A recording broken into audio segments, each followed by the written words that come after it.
Saudara yang terkasih dalam Tuhan, Shalom. Kita bertemu kembali dalam program Santapan Iman hari ini.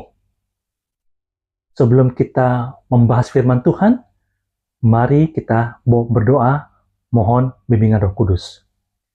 Tuhan, berbicara pada kami, berikan kami hikmat-Mu, kuasa Roh Kudus bekerja dalam diri kami, dan nama-Mu yang dimuliakan. Dalam nama Tuhan kami Yesus Kristus kami berdoa. Amin. Saudara terkasih dalam Tuhan, sebagai umat Tuhan,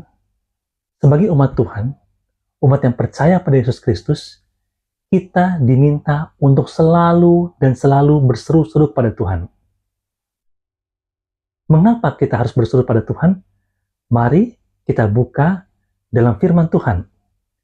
Yang pertama, dari kitab Roma 10 ayat 13. Roma 10 ayat 13.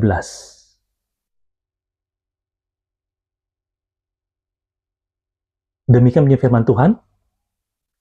Sebab barang siapa yang berseru kepada nama Tuhan akan diselamatkan. Ayat ini mengatakan bahwa siapapun yang berseru pada Tuhan pasti akan Tuhan selamatkan. Lalu kita lihat lagi dari Mazmur 18 ayat yang ke-6. Mazmur 18 ayat yang ke-6. Mazmur 18 ayat yang ke-6. Demikian bunyi firman Tuhan. Ketika aku dalam kesesakan, aku berseru pada Tuhan. Kepada Allahku aku berteriak minta tolong, Ia mendengar suaraku dari baitnya. Teriakku minta tolong kepadanya sampai telinganya. Artinya, ketika kita dalam kesesakan, kita diminta untuk senantiasa meminta tolong hanya pada Tuhan. Kita berseru pada Tuhan. Dan di sini dikatakan, Tuhan akan menolong kita. Kenapa? Karena suara kita, teriakan kita, terdengar olehnya sampai ke baitnya, sampai ke tempat tinggalnya, sampai di kerajaan sorga mulia. Itu sebabnya kita diminta oleh Tuhan sebagai umat Tuhan untuk selalu berseru-seru kepadanya, meminta tolong pada Dia, dan memanggil-manggil Tuhan kepadanya. Itu tandanya bahwa kita selalu ingin terhubung padanya. Kita selalu ingin dan teringat oleh namanya. Hanya pada Tuhanlah kita berteduh, hanya pada Tuhanlah kita meminta tolong. Saudara terkasih dalam Tuhan, kemarin saat pulang kantor, karena hujan keras, jadi saya berteduh di tempat MRT Lebak Bulus. Karena hujan cukup lama, saya melihat HP, terus kemudian saya dalam hati menyanyi puji Tuhan. Dalam pujian saya itu ada satu nyanyian yang isinya begini. Banyaklah orang yang berseru Tuhan, Tuhan. Ketika saya menyanyi itu, tiba-tiba seperti Tuhan gerakkan hati saya.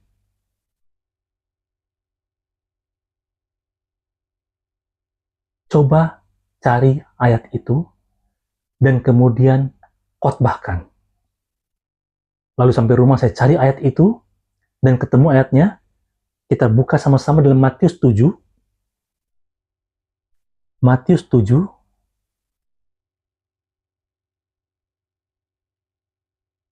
Matius 7, ayat yang ke-22 dan 23. Demikian bunyi firman Tuhan. Pada hari terakhir, banyak orang akan berseru kepadaku, Tuhan, Tuhan, bukankah kami bernubuat demi nama-Mu, dan mengusir setan demi nama-Mu, dan mengadakan banyak mujizat demi nama-Mu juga? Pada waktu itulah aku akan berterus terang kepada mereka dan berkata, aku tidak pernah mengenal kamu. Enyahlah daripadaku kamu sekalian pembuat kejahatan. Tuhan seperti bicara pada saya bahwa agamamu dan ibadahmu tidak akan pernah menyelamatkanmu. Itu didengungkan dalam hati saya. Agamamu dan ibadahmu tidak akan pernah menyelamatkanmu. Saya kaget. Ya Tuhan, kenapa? Ada apa? Bukankah dalam firman-Mu mengatakan bahwa orang-orang yang berseru pada dirimu, engkau pasti akan selamatkan? Bukankah dalam firman mengatakan bahwa berseru-serulah pada dirimu, pasti Tuhan engkau akan tolong? Karena apa? Karena seruan kami itu terdengar olehmu di baitmu. Kemudian saya coba lihat ayat yang pertama.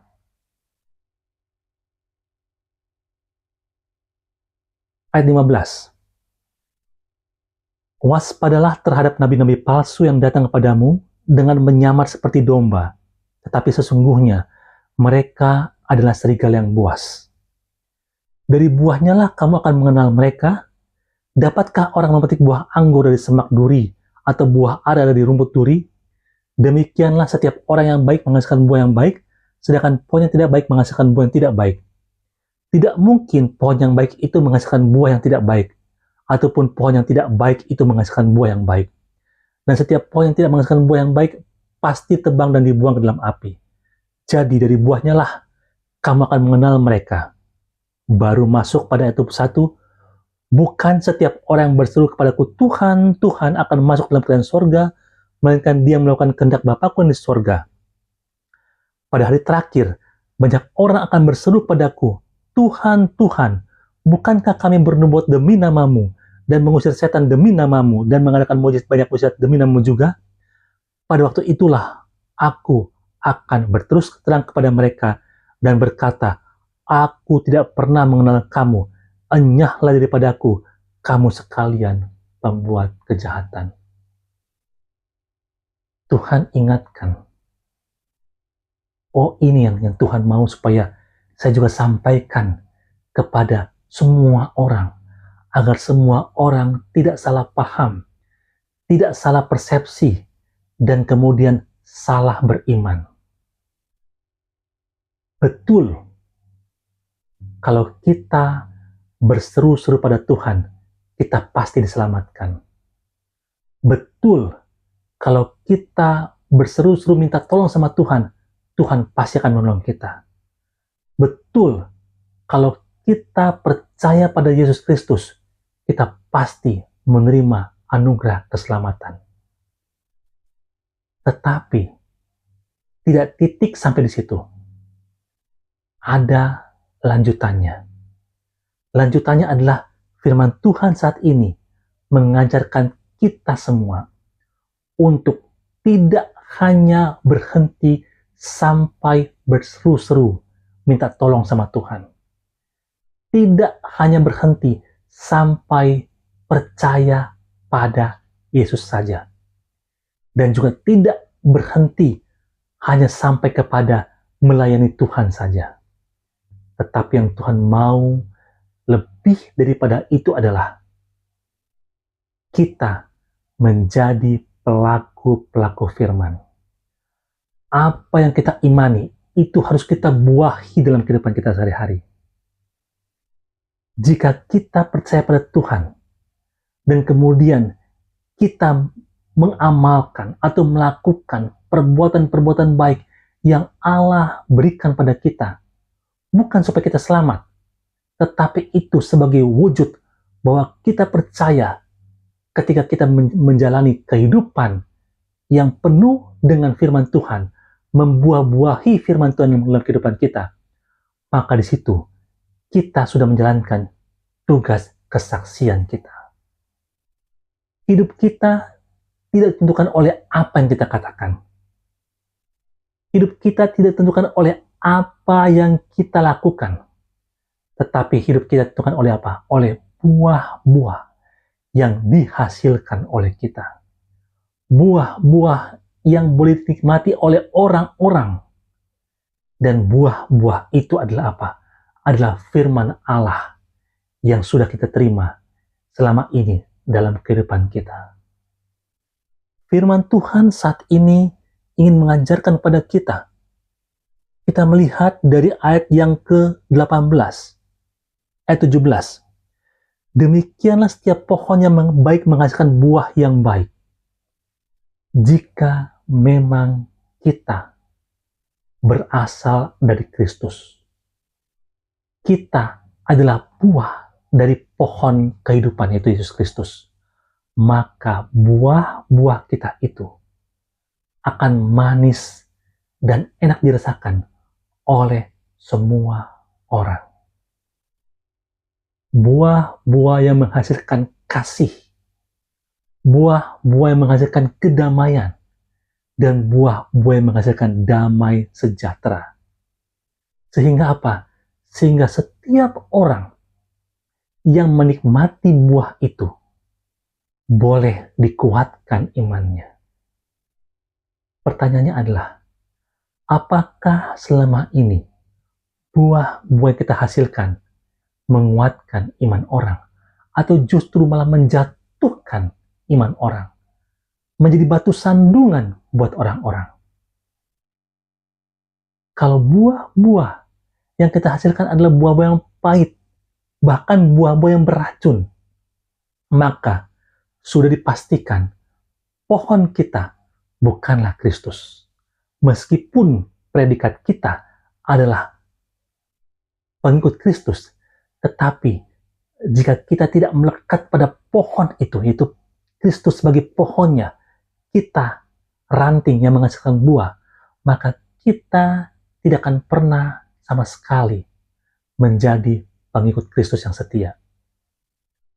Agama mengajarkan bagaimana kita hidup teratur. Agama Kristen mengajarkan tentang perbuatan-perbuatan Kristus.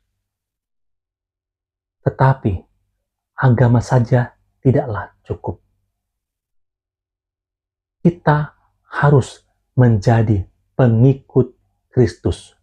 Lebih dari sekedar agama Kristen, tetapi pengikut Kristus. Ketika kita menjadi pengikut Kristus, maka buah-buah yang dihasilkan harus mencerminkan firman Tuhan dalam kehidupan kita. Ayat 19. Dan setiap pohon yang tidak menghasilkan buah yang baik pasti ditebang dan dibuang ke dalam api. Jika buah-buah yang kita hasilkan tidak baik, bahkan tidak menghidupkan orang, jangan-jangan kita salah satunya yang ditebang oleh Allah. Untuk itu, saudara sekalian, jangan pernah gagal paham, jangan pernah salah paham, tetapi kita harus mempunyai iman yang benar, iman yang berasal dari Allah. Itu iman apa? Iman yang menghasilkan buah-buah yang manis, karena buah-buah itu berasal dari Allah. Itulah yang dikatakan bahwa agamamu tidak menjamin engkau selamat. Percuma kita beragama Kristen, tetapi buah-buah kita hasilkan pahit dirasakan. Ibadahmu juga tidak menyelamatkan. Setiap hari Minggu kita beribadah, kita berdoa terus-menerus, tetapi setiap harinya buah-buah kita hasilkan, baik itu di gereja, baik itu di sekolah bagi yang masih sekolah, di kampus bagi yang masih kuliah, ataupun di tempat pekerjaan yang sudah bekerja, bahkan dalam keluarga. Kalau buah-buah yang kita hasilkan tidak membangun iman jemaat, iman orang, maka kita tidaklah menjadi pengikut Kristus yang sejati. Terus kalian yang Tuhan Yesus kasihi, firman Tuhan saat ini kembali mengingatkan kita, bahkan menegur kita. Ayo, sadarkan diri kita. Apakah selama ini kita benar-benar telah menjadi pengikut Kristus? Apakah selama ini kita benar-benar telah memberikan contoh buat orang-orang? Bagaimana harusnya pengikut Kristus itu bersikap? Apakah selama ini kehadiran kita, dimanapun kita berada, benar-benar membuat orang lain damai sejahtera? Atau justru membuat orang lain merasa tidak nyaman? Oleh karena apa? Oleh karena buah-buah yang kita hasilkan sungguh tidak enak dirasakan. Saudara terkasih dalam Tuhan, mari kita bersama-sama mulai detik ini dan untuk seterusnya kita berkomitmen untuk menjadi pengikut-pengikut Kristus yang menghasilkan buah-buah matang, buah-buah manis yang enak dirasakan oleh orang-orang. Sehingga orang-orang yang merasakan buah-buah yang kita hasilkan memuji dan memuliakan nama Tuhan. Mari kita buka dari kitab Mazmur 34. Mazmur 34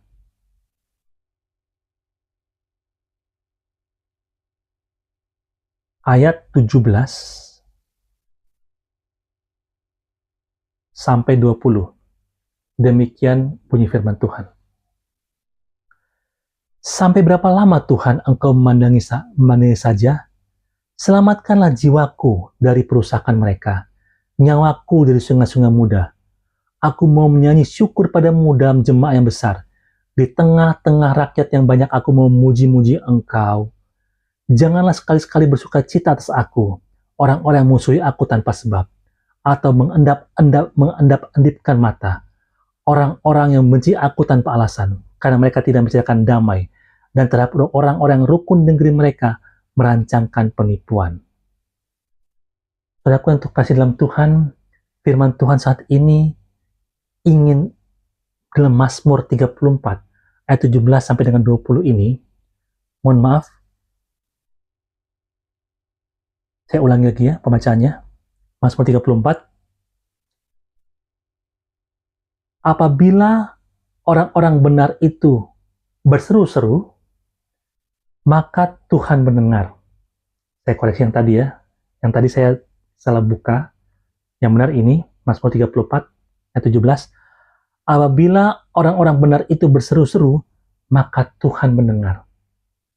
Apabila orang benar itu berseru-seru.